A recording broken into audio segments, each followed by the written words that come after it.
दुनिया की सबसे बड़ी सुपर पावर माने जाने वाले अमेरिका को अफगानिस्तान में बार बार तालिबान के सामने सरेंडर करना पड़ रहा है।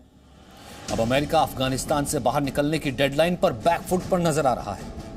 तालिबान ने अमेरिका को 31 अगस्त तक काबुल से बाहर जाने की धमकी दी है, जिसके बाद पहले इस डेडलाइन को बढ़ाने की बात करने वाले जो बाइडेन अब 31 अगस्त तक अमेरिका के अफगानिस्तान को छोड़ने की बात मान गए हैं।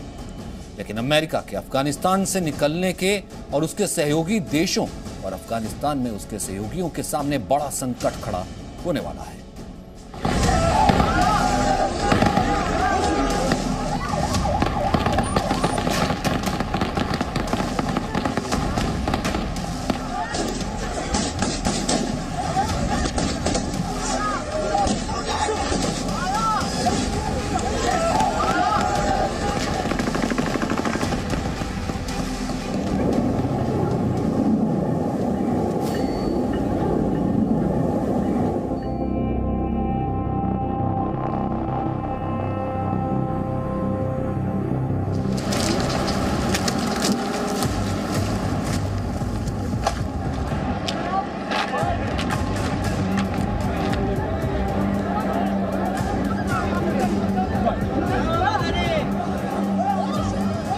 अफगानिस्तान में तालिबान के कब्जे के बाद देश से बाहर निकलने के लिए ये अफगानी नागरिक हर कीमत चुकाने को तैयार हैं।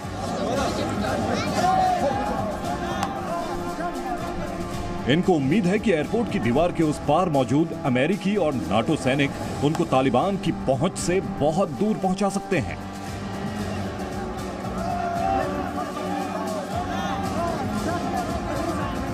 क्योंकि ये सैनिक उस देश के हैं जिसे दुनिया सुपर पावर समझती है, जिस देश के पास दुनिया के सबसे घातक हथियार हैं और लड़ाकू विमान हैं जो पलक झपकते किसी भी दुश्मन को ढेर कर सकते हैं। अमेरिका की इसी ताकत पर भरोसा करके ही तो अफगानिस्तान के लोगों ने 20 साल तक तालिबान की खिलाफत की, उनसे दुश्मनी मोल ली। लेकिन अब सुपर पावर अमेरिका से इन लोगों की उम्मीद पर तालिबान की दहशत भारी पड़ने वाली है।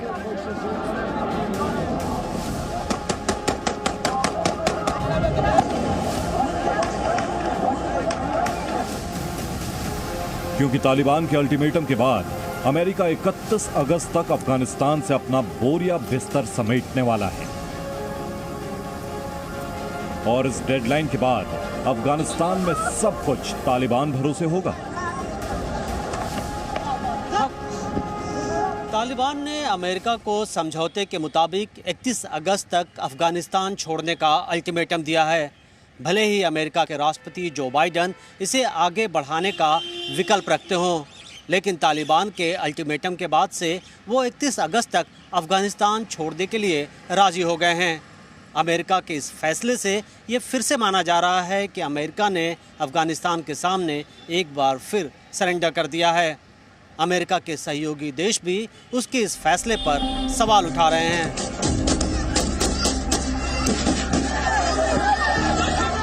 इस वक्त तालिबान काबुल एयरपोर्ट के बाहर है और अमेरिका के सैनिक एयरपोर्ट के अंदर, और इसी वजह से अफगानिस्तान से दुनिया भर के लोगों का बाहर निकलना मुमकिन हो पा रहा है। लेकिन 31 अगस्त के बाद काबुल की तस्वीर बदल जाएगी। चलिए सबसे पहले हम आपको दिखाते हैं कि किस तरह तालिबान ने अमेरिका को अफगानिस्तान छोड़ने की डेडलाइन ना बढ़ाने की चेतावनी दी।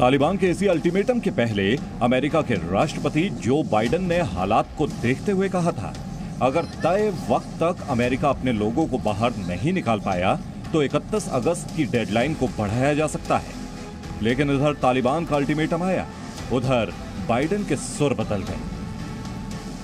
We agreed that we will continue to our close cooperation to get people out as efficiently and safely as possible. We are currently on a pace to finish by August the 31st. The sooner we can finish, the better. वैसे America के कई सहयोगी देश मानते हैं कि 31 अगस्त के बाद भी अमेरिका और नाटो सैनिकों को अफगानिस्तान में मौजूद रहना चाहिए। G7 देशों की मीटिंग में भी अफगानिस्तान से लोगों को बाहर निकालने की आखिरी तारीख पर सहमति नहीं बन पाई। ऐसे में भले ही अमेरिका ने 31 तारीख तक अफगानिस्तान से बाहर निकलने की बात कह दी हो, लेकिन G7 में शामिल बाकी देश चाहते हैं कि इस डेडलाइन के बाद भी अपने सहयोगियों को अफगानिस्तान से बाहर निकालने का काम जारी रखा जाए।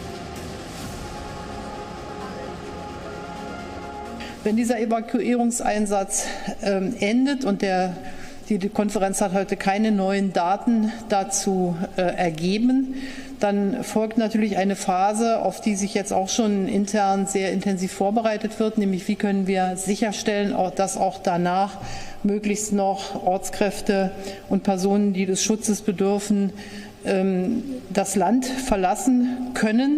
Deshalb spielt in diesem Zusammenhang auch die Frage eine Rolle, ob man dann साफ है, अफगानिस्तान से बाहर निकलने पर अमेरिका और G7 के बाकी देश एकमत नहीं हैं। लेकिन ये भी सच है कि अमेरिका ही अफगानिस्तान से लोगों को बाहर निकालने के मिशन की अगुवाई कर रहा है।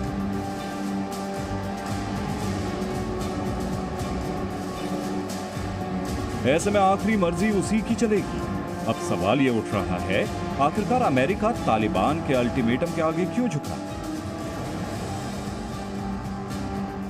अमेरिकी सेना निकल जाएगी अगर वहां से, तो ब्रिटेन और जर्मनी के पास भी कोई ऑप्शन नहीं बचेगा, उनको भी निकल जाना पड़ेगा।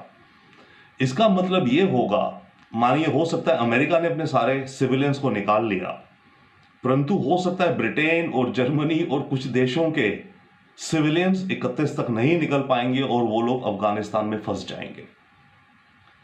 पहला तो ये रैमिफिकेशन होगा, अमेरिका के निकल जाएंगे, पर हो सकता है दूसरे देशों के सिविलियंस वहां पे फंस जाएं, क्योंकि वो देश निकाल ना पाए, क्योंकि जैसे ही अमेरिकन फोर्सेस निकलेंगी वो पूरा एयरपोर्ट तालिबान के कंट्रोल में आ जाएगा। अब अमेरिका के 31 अगस्त तक अफगानिस्तान से बाहर निकलने के फैसले के बीच हम आपको काबुल एयरपोर्ट के बाहर के हालात भी दिखा देते हैं। यहां लोग तालिबानी आतंकवादियों की बरसती गोली के बीच भी काबुल एयरपोर्ट छोड़कर जाने को तैयार नहीं है। लोग घुटनों तक पानी में खड़े होकर एयरपोर्ट के अंदर घुसने का इंतजार कर रहे हैं। लोग $40 का पानी पी रहे हैं। लोग 7,000 का एक प्लेट चावल खा रहे हैं। और ऐसा करने वाले 100-200 नहीं, बल्कि हजारों लोग हैं। मैं इस वक्त काबुल एयरपोर्ट की मिलिट्री साइट के ईस्टर्न गेट पे मौजूद हूँ।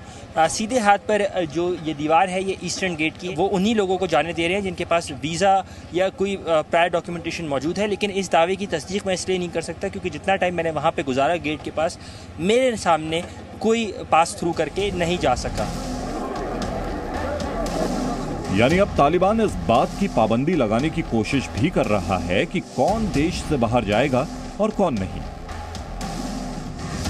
लोग तालिबान राज में देश के अंदर नहीं रहना चाहते और तालिबान चाहता है जो लोग उनके काम आ सकते हैं वो किसी भी हाल में बाहर ना जाएं। तालिबान ने काबुल में कई चेक पोस्ट भी बना दिए हैं। ऐसे में इस बात की पूरी आशंका है कि डेडलाइन बीतने के बाद तालिबान की मर्जी के बिना काबुल एयरपोर्ट तक किसी का पहुंचना भी मुश्किल होगा। अमेरिकन इंटेलिजेंस को यह खबर है कि किसी भी समय ISIS खोरासान जो है वो अटैक कर सकते हैं एयरपोर्ट के बाहर या एयरपोर्ट पर। देखिए, एयरपोर्ट के बाहर इस समय जो लोग खड़े हैं, इकट्ठे हो रखे हैं, मजमा जो है वो अफगान है, वो तालिबानी नहीं है, राइट। बट उनके अलावा यस फिर तालिबान सोल्जर्स हैं और फिर उसके आगे अमेरिकन फोर्सेस और द एयरपोर्ट है। तो बाइडन ने ये एस्टिमेट कैलकुलेट करा है कि वो अमेरिकन लाइफ को रिस्क नहीं करना चाहते बिल्कुल। तो उन्हें यह है कि अगर 31 के बाद हम हफ्ता बढ़ा दें, 10 दिन बढ़ा दें, तो किसी भी दिन कोई बड़ा हादसा हो सकता है जो ISIS या अलकायदा या कोई और ग्रुप जो कि तालिबान के भी खिलाफ हैं, वो लोग कोई ऐसा हादसा कर देंगे। कुल मिलाकर तालिबान के अल्टीमेटम के बाद डेडलाइन पर अमेरिका के सरेंडर को सुपर पावर की एक और हार माना जा रहा है। जानकार ये भी बता रहे हैं कि 31 तारीख के बाद अफगानिस्तान के हालात और ज्यादा खराब हो सकते हैं। दिल्ली से मनीष शुक्ला के साथ bureau report, ji media. Presenting B News app, available on Google Play and App Store. Download it now.